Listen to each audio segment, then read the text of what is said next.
mencabut KTA dan mencabut berita acara pengangkatan.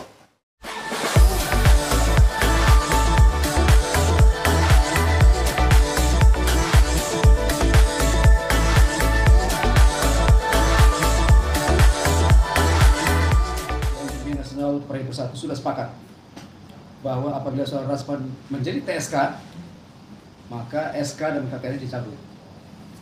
Kenapa? Karena kita tidak main-main. Organisasi Praja Bersatu itu bukan abal-abal. Ini perkumpulan advokatur Indonesia Bersatu itu bukan abal-abal. Itu sastra hukum dan dia boleh beroperasi di Indonesia dan dia boleh menerima anggota sebagai calon advokat dan anggota yang sudah advokat mau bergabung dengan Praja Bersatu. Jadi tidak ada alasan untuk tidak menerima, hanya kita harus evaluasi. Ya, saya sebagai ketua umum kita harus evaluasi dan saya sedang menyusun timnya untuk mengevaluasi. Dengan berita-berita yang ada kita harus evaluasi. Apakah kita teruskan atau tidak? Menjadi TSK saja saya berjanji bahwa terjadi TSK atas diri saudara Rasman, kita cabut KTA dan SK-nya. Nah, cuman tadi saya barusan ditelepon sih ketua umum, dia mengatakan bahwa kalau misalkan apa yang disampaikan ketua umum itu dia akan membentuk tim evaluasi. Ya, terus dia sampaikan ke saya bahwa akan membentuk tim evaluasi. Nah, jadi saya sampaikan juga sudah, ya sudah ketum, kalau memang itu adalah perintah ketum, kita akan buat apa yang diperintahkan ketua umum kan kita harus dengarkan, kita jalankan. Karena biar bagaimana ya semua tunggak kepemimpinan kan ada sama ketum. Tugas saya untuk menjalankan. Sama dengan menerima Rasman, beliau juga tahu. Dan beliau juga sudah mengkonfrontir kita. Artinya begini, kalau berbicara bahwa ketum sudah mau membentuk tim, ya saya sih sudah diperintahkan untuk membentuk tim. Jadi tim evaluasi. Namun saya mungkin ini yang akan kami bentuk itu task force Praja Bersatu untuk evaluasi keanggotaan seluruh anggota. Jadi perintah ketum itu tidak hanya pada Rasman saja, tapi seluruh anggota. Nah, jadi task force ini yang kita bentuk terkhusus juga selain untuk Rasman, Bang Rasman ya, Dokteran, ya kita juga untuk anggota-anggota lain. Jadi evaluasi penerimaan anggota. Bahwa task force ini bekerja itu profesional nantinya. Artinya beberapa unsur kita akan masukkan, tidak hanya dalam bentuk untuk pengawasan, dia juga dalam bentuk pembinaan, dia juga dalam bentuk reward, punishment. Punish ini yang akan diberikan yang seperti apa? Nah, seperti kata ketum tadi, bahwa kalau untuk terkhusus saudara Dr. Ran, apakah dia menjadi tersangka, kita akan mencabut apa yang sudah kita berikan kemarin, kalau tersangka, kalau memang bisa dibuktikan. Namun ini kan kita harus menghargai proses hukum. Proses hukum kita hargai, saya rasa teman-teman pengacara semua tahu lah. Proses hukum, mari kita berjalan di atas rel, proses hukum berjalan, kita hormati. Kalaupun nantinya misalkan anggota kami bersalah, karena di dalam organisasi itu kan, ya perlu saya ingatkan kepada teman-teman juga, termasuk masyarakat Indonesia, bahwa organisasi ini kan bukan tempatnya malaikat juga, ya kan? Bukan juga tempatnya setan, ya kan? Jadi organisasi itu tempatnya manusia yang tidak luput dengan kesalahan dan kehilafan. Nah, berikan juga kesempatan kami sebagai organisasi advokat dalam rangka pembinaan. Nah, mungkin pada saat dia berada di organisasi lain, saudara Dr. Ran ini melakukan kesalahan. Nah, ya saya sih selalu memesan kepada Dr. Ran, harus wise, harus lebih santun. Tapi memang ada karakternya juga saudara Ran dalam membela mungkin kekerasan itu bagus, karena pesan ketua umum kan di Praja Bersatu itu harus petarung. Nah, petarung itu artinya keras dalam membela kebenaran. Nah, tidak semua juga yang dilakukan Dr. Ran kan salah semua, kan tidak. Terlepas kasus-kasusnya lah, itu saya tidak mau masuk, bukan domain kami mengurusi dia punya persoalan dengan orang-orang di sekitar dia. Itu kita tidak bukan domain kami. Nanti mari kita lihat apakah Dr. Ran itu menjadi tersangka atau tidak. Sesuai dengan perintah ketua umum aja. Ya. Organisasi ini kan organisasi advokat. Ya. Bukan tempatnya malaikat, bukan juga tempatnya setan. Ya. Organisasi tempatnya manusia. Ada kesalahan dan ada kelemahan, ada kelebihan dan ada kekurangan. Jadi kalau terkait terganggunya organisasi, itu bukan apa ya? Kalau masyarakat menilai itu, oh ini organisasi ini nggak bagus nih karena menerima RAN, itu kan asumsi. Ikuti proses hukum. Kalau proses hukumnya sudah ada putusan pengadilan dia bersalah dengan hal-hal yang lain, kan sudah dijelaskan sama ketua umum, ya kan? Apa perintah ketua umum kita laksanakan. Jadi di Pradi Bersatu ini sangat wise lah untuk menerima semua saran dan masukan lah. Cuman kalau di kita, kan RAN ini masuk di rumah kita kan tanggal 17 bos. Tanggal 17 bos, ya kan? Dia masuk ke rumah kami. Sampai saat ini dia belum nakal bos. Dan dia masih lebih wise. Perlu lihat loh. Lihat coba komentar-komentarnya setelah tanggal 17 itu. Ada nggak gebuk-gebuk meja? Ada nggak kencang-kencang? Nggak ada. Karena kami sudah sampaikan.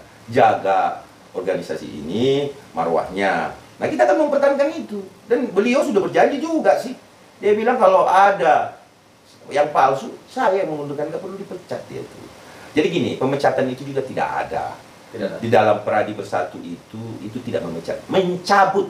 Ya ingat ya kata-kata dari ketua umum kami ya, yang santun loh ya, mencabut KTA dan mencabut berita acara pengangkatan dia sebagai anggota.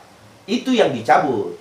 Kalau mau dihentikan dia sebagai advokat, itu mesti cabut semua. Apa yang dicabut adalah berita acara sumpahnya dari pengadilan tinggi.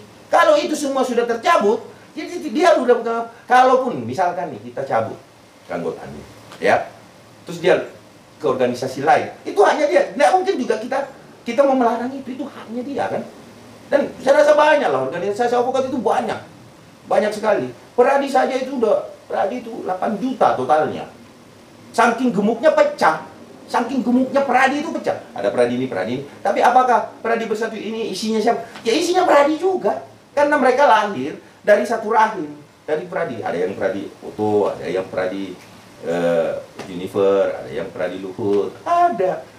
Cuman kan membutuhkan kepentingan sebenarnya. Jadi tapi itu persoalan organisasi. Kita nggak perlu masuk ke situ. Nah sekarang kalau membahas RAN, ya seperti itu. Jadi gini loh. Kalau saya perhatikan memang ya, kalau yang nggak suka, manusia hidup itu ada yang suka, ada yang nggak suka.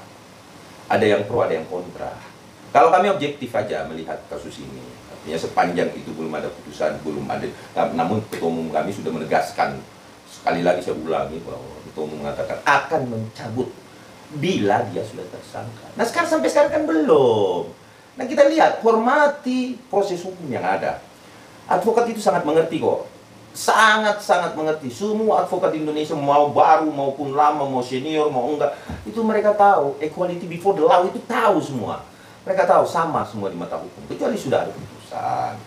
Itu yang ini. Teman-teman wartawan juga ngerti lah, saya rasa bagaimana prosedural pemecatan, bagaimana pelanggaran etik. Itu wartawan ini kan pandai-pandai sekarang. Dia tahu betul dan sudah sering bertemu dengan orang-orang yang sangat mengerti, paham hukum.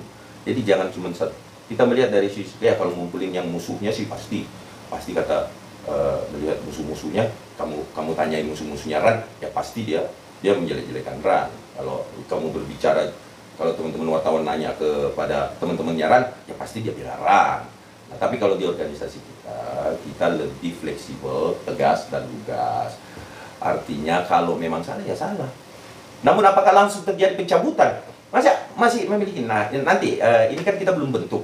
Saya baru diperintahkan oleh ketua umum segera bentuk tim evaluasi task force untuk persoalan-persoalan yang terjadi, termasuk isu-isu yang lahir pada RAN. Oke, saya bilang ketua umum siap, kami akan membentuk itu. Jadi task force ini, ya sabar teman-teman wartawan, nanti akan mendapatkan keterangan-keterangan yang lebih pasti terkait perkembangan RAN. Jadi saya rasa ya bersabar dulu, kita akan membentuk dengan pleno nanti bagaimana arahannya ketua umum. Kalau ketua umum mengatakan bahwa bentuk segera task force itu, ya sudah kita akan bentuk.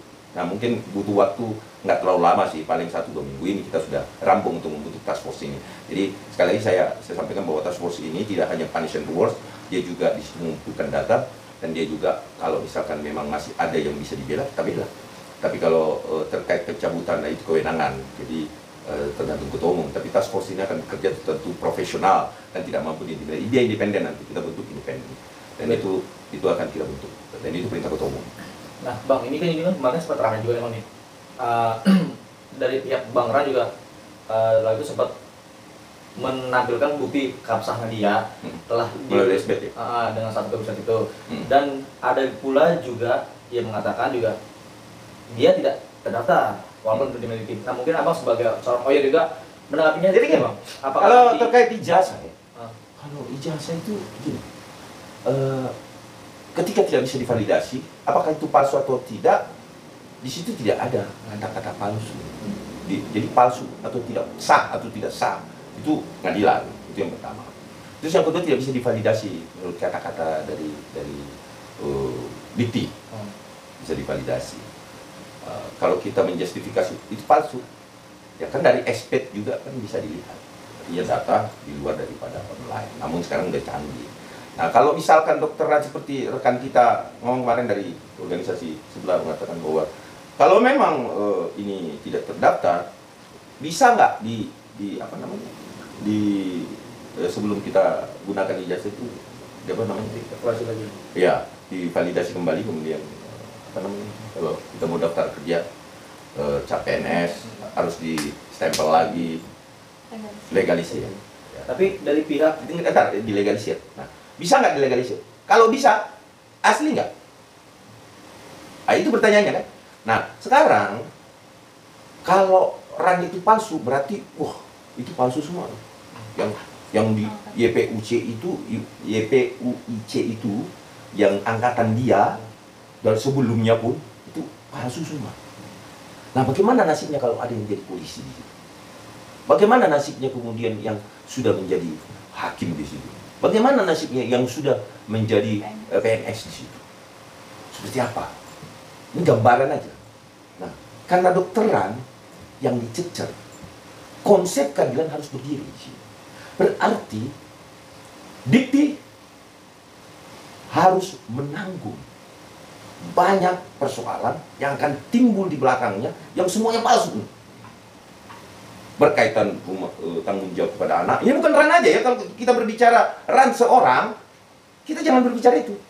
Kita berbicara nih, ada RAN-RAN yang lain nih, yang berbeda profesi nih. Misalkan dia udah polisi, ya, atau dia sudah dokter, atau dia sudah PNS, dan lain-lain. Nah, kita mengorbankan dia ini hanya karena RAN ini. Ya tuh, mengorbankan apa? Keluarga dia. Kalau RAN dipecat, jadi advokat, yang lain harus ikut dipecat dong. Konsep keadilannya begitu. Nggak boleh cuma RAN ini. Nggak boleh nih, pengacara semua tahu itu. Ya kan, senior tahu ini. Bahwa gugur keseluruhan, berarti kita mengsesarakan bukan cuma RAN nih. Ya kan, biar masyarakat Indonesia juga tahu. Bahwa semua yang dilahirkan ijazah YPUIC ini adalah palsu. Jikalau terbukti dia memalsukan data, misalkan ya dugaan, sanksi tegas apa yang dari Pradipers 1 berikan? Sanksinya jelas dikatakan ketua umum. Nggak usah dia dinyatakan palsu. Nih, kalau Dokter Ran mengatakan nggak usah saya dipecat kalau saya palsu, saya mundurkan diri. Itu Dokter Ran ngomong. Dan itu menjadi konsistensi kami untuk menerima dia, tetap konsisten menerima dia karena kita menganggap bahwa ini satu jaminan buat kami. Nah, ketua umum juga sudah menyampaikan tersangka saja itu sudah cabut. Ini kita lihat aja. Mari kita menghargai proses hukum. Kita bukan hakim, bos. Yang hakim itu, ya kan? Yang hakim itu aja masih duduk-duduk sekarang, belum menerima berkasnya Rasman. Bagaimana bisa kita nyatakan bahwa itu palsu? Hakimnya aja belum ditunjuk. Kalau pidana jaksanya belum ada, masih berproses. Hargai proses hukum. Kita orang hukum kok. Kita tahu bagaimana proses hukum itu berjalan. Nah, kalau kucul-kucul SP3 semua, kalau dasar yang dimasukkan itu adalah sarjana S1-nya, taruhlah maladministrasi atau kurang atau ada masalah lah menurut teman-teman di Ibu Kandung kemarin ya. Kita kan ibu asuh nih ceritanya ya kan. Nah, menurut Ibu Kandung kemarin mengatakan ada masalah sedikit dalam ijazah. Nah, kan ada SAG-nya sih sebenarnya. Masih banyak jalannya sebenarnya Pak Rasman ini. Cuman ya itu inilah apa saya sangat menghargai teman-teman pihak sebelah. Itu adalah organisasi yang baik, kredibel, dan besar. Dan saya pun menghargai teman-teman yang organisasi lain-lain yang kecil-kecil, termasuk Peradi sendiri. Peradi itu saking gemuknya sampai pecah terus, banyak kepentingan di situ. Nah, anggota database terakhir setahu saya waktu itu 8 juta ya. 8 juta kan bukan jumlah yang sedikit, bos, ya kan. Nah, ini mari kita saling menghargai sesama organisasi tanpa mengintervensi satu sama lain, bersahabat aja. Kalau di sana ibu kandungnya nggak cocok, ngomong aja sama tetangganya, yang lu ambil anak gua tuh agak bandel ya, lu hati-hati deh. Nah, berikan kesempatan itu kami mengasuh, ya kan? Nah, sekarang lebih wise kok, lihat deh, Dokter Rande, lebih wise, lebih bisa mengontrol bahasanya, karena nggak perlu menggebu-gebu untuk menyelesaikan perkara, apalagi sudah diserahkan pada negara, udah ada LP yang terbit, ya ikutin aja. Nah, di mana ujungnya? Mari kita menerima semua dengan lapang dada. Saudara Rasman, saya rasa akan menjaga marwah itu. Masih proses, tinggal menunggu apakah dia tersangka atau tidak. Ya, saya rasa dokteran bisa menyelesaikan lah masalah dia lah. Organisasi sih, ketika ada tanggapan dari masyarakat, ya kita tidak menutup pintu, bos. Kita juga nggak tuli, bos. Tapi perlu saya ingatkan kepada masyarakat juga. Nah, jadi tentu dia akan menimbang-nimbang. Dan fungsi organisasi pembinaan, bos. Bukan jorok-jorokin, pembinaan, bos. Nah, sekarang advokat kita jujur deh, teman-teman advokat, ya kan? Nah, bisa dipilah. Oh, kalau gue advokat, gue mau nerimanya orang yang bener aja nih. Nah, ada nggak sih orang yang berkasus yang ya kita tahu dia salah lah, kita tahu dia salah, kita jangan munafik lah. Kita tahu dia salah, dia datang ke kita, minta bantuan. Kira-kira teman-teman advokat mau kasih kuasa nggak? Gitu, bos, ya kan? Mau kasih kuasa nggak? Itu dulu, ya kan? Ada pasal 378, ada 333, ditolak kira-kira, sama teman-teman, ya kan? Itu kan kewajiban moral, bos, daripada advokat, ya kan? Berikan kesempatan kami untuk melakukan pembinaan. Kalau memang harus dihukum, memberikan punish, dibuktikan. Kami tidak segan-segan untuk melakukan pencabutan KTA atau pemberhentian sementara. Bila memang dibutuhkan pemberhentian sementara dulu untuk dalam rangka pembinaan, kita lakukan. Atau sekalian kita cabut sama sekali, ya kan? Bila ini sudah parah, sudah TSK. Kalau orang ini kan sudah di LP juga kan. Kita lihat kan ada. Jadi apa yang dia perbuat, saudara ini tentu ada dampak. Ada dampak positif dan negatif. Kalau itu berdampak pidana, ya tentu dia harus menerima konsekuensinya dengan bahasa-bahasa yang diterima, bos. Kan begitu. Jadi saran saya dokteran, tetap semangat, tetap berkarya di advokat dan tentu lebih baik. Ya, dan kalaupun misalkan Pak Ran nanti menjadi TSK, itu konsekuensi yang bisa diterima. Jangan lupa subscribe dan nyalakan loncengnya.